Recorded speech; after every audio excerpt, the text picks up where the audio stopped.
What's up, guys? Welcome back to another video.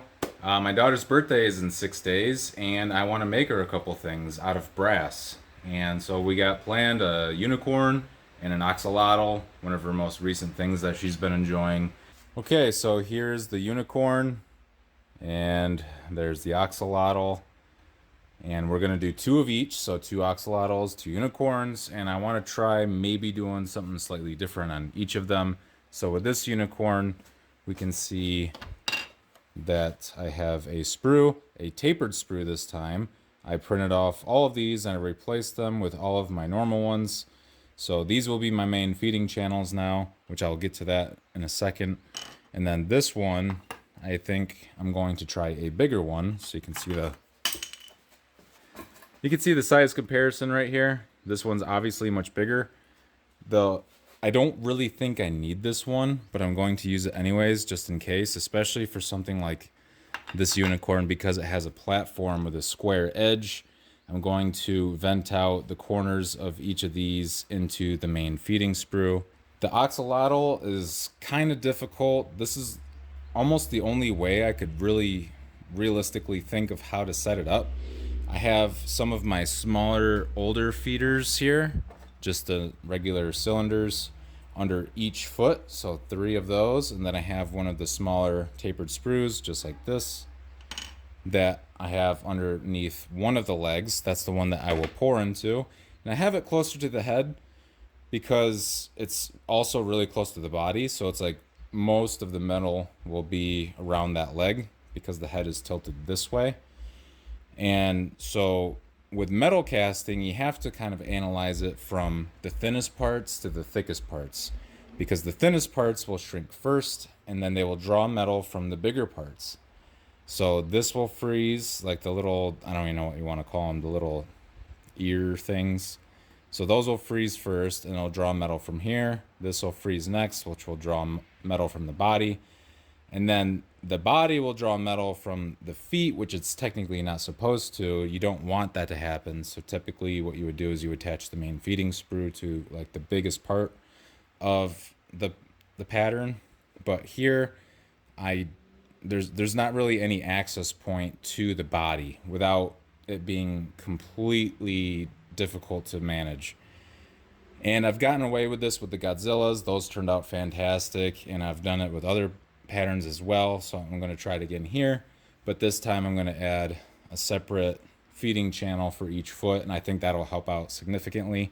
I probably don't even need them, to be honest. I probably just need to run some wax vents from the feet to the main channel, but I want to be sure, and so I'm going to do that.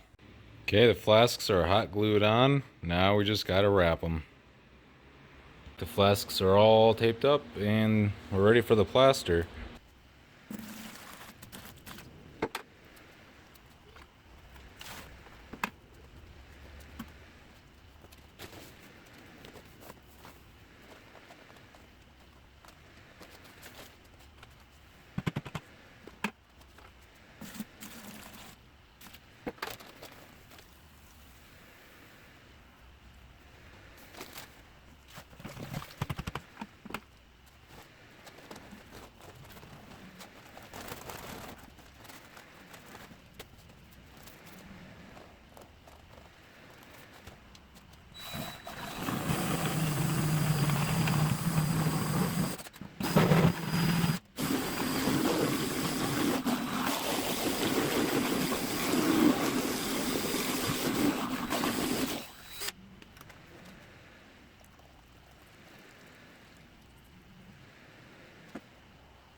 Okay, now we just got to let those sit overnight and harden up, and then in the morning we can throw them in the kiln and heat them up all day, get all the moisture out, get them ready to pour.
Okay, we should be ready to pour. Let's check.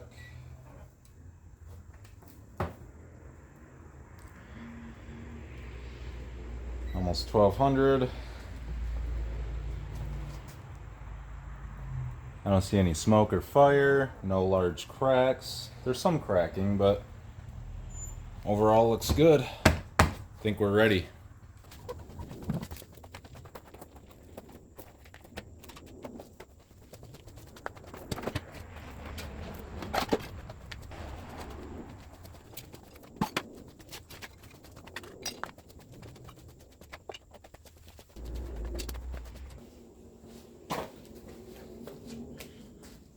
I found my old lab coat. This will be perfect for this.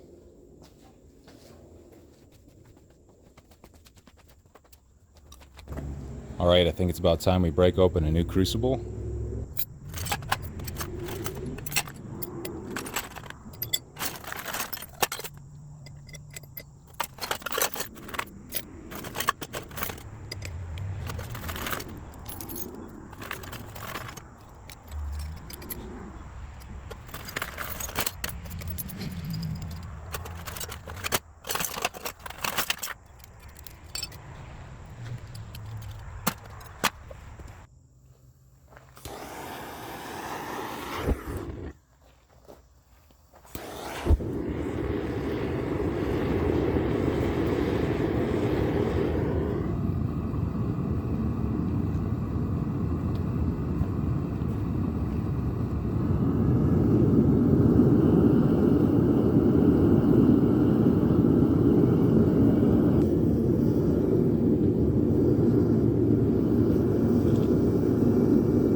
Okay, so those were probably some of the best pours I've ever had. I filled them all right up to the top, didn't have any additional splashes or spills or anything. I didn't have any sputtering, which was awesome, and I think that's because I let it, again, cook longer at a lower temperature, so it didn't crack as much, but it got out all the moisture. So I'm almost positive now that the sputtering was because of moisture, but I think some of it is also because of turbulence. So when you have a part with a lot of different angles and stuff, I think that can kind of roil inside and cause some of the like boiling that you would see at the top. So I think some of it is still expected to be normal, but since these were like pretty straightforward parts, I didn't really expect a whole lot except maybe like the unicorn. But I mean, they did have a lot of angles on them and they didn't really have any sputtering, so I think it was because of the moisture. And since these were smaller flasks and I cooked them a little bit longer at the lower temperature, I think I was able to get out that moisture pretty effectively. Now I think when I do a larger flask, I'm gonna have to let it cook even longer. My cat is currently trying to tip over my tripod.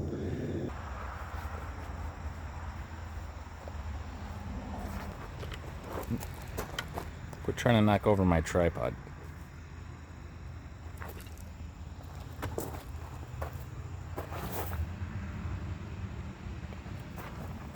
I don't know why some of the brass has like the polka dots.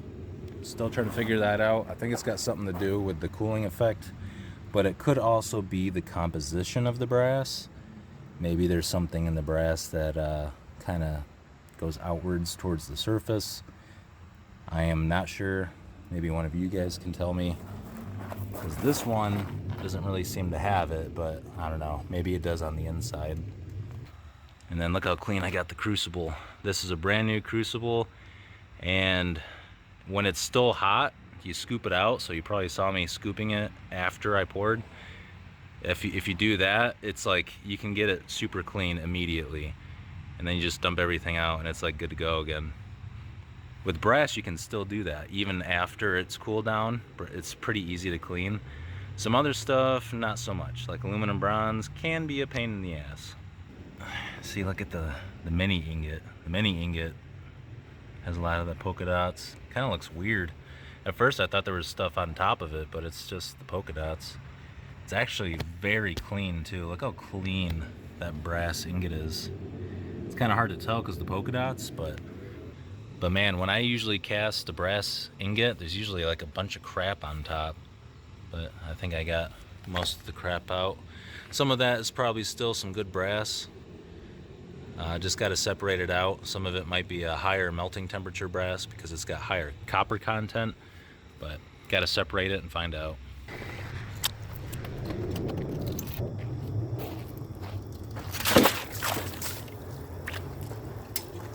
Well, that's one way to get it in.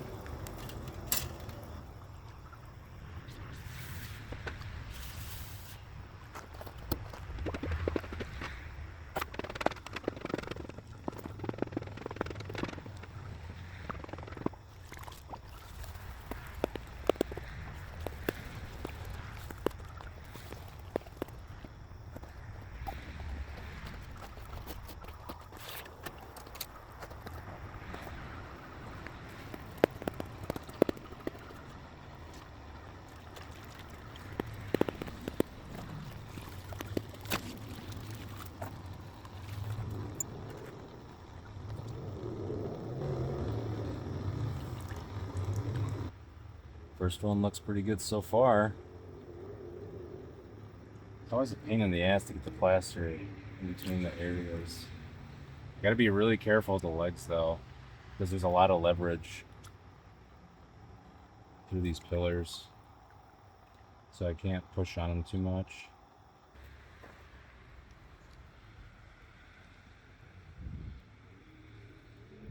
Even got all the little ear details.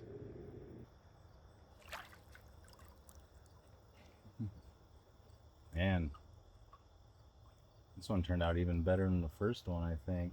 Holy cow.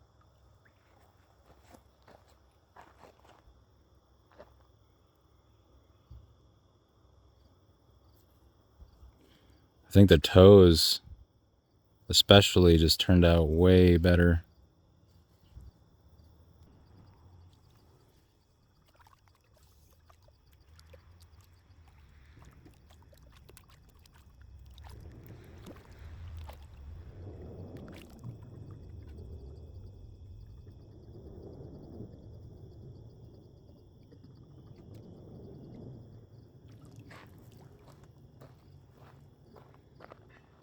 Unicorn number 1 turned out great. A little bit of flashing. 4 fantastic casts. Kind of hard to see with the lens. There you go.